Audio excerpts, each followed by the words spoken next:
ایک شخص نے سوال کیا کہ مفتی صاحب کتوں کا بیچنا اور کتوں کے خرید و فروخت کا کام کرنا کیسا ہے؟ جواب یہ ہے کہ ابتدائی اسلام میں کتوں سے ہر قسم نفع اٹھانے سے منع کیا گیا تھا۔ بعد میں پھر شکاری کتوں کے حوالے سے فقہائے کرام کا مذہب ہے کہ شکاری کتا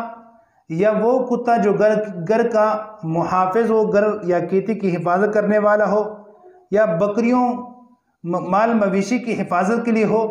تو ایسے کتے کا بیچنا اور خریدنا یہ دونوں جائز ہے۔ احناف کے ہاں ابتدائی اسلام میں کتے سے کسی قسم کا انتفاع جائز نہ تھا، فائدہ اٹھانا جائز نہ تھا۔ پھر تخصیص آئی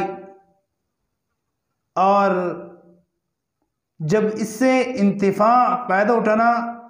جائز قرار دیا گیا تو تب صرف وہی کتے بیچنے اور خریدنے کو جائز قرار دیا گیا جو قابل انتفاع ہو، یعنی جس میں کوئی فائدہ ہو۔ تو لہٰذا جیسے شکاری کتا ہوا یا گھر کھیتی باڑی کے علاوہ ریوڑ کے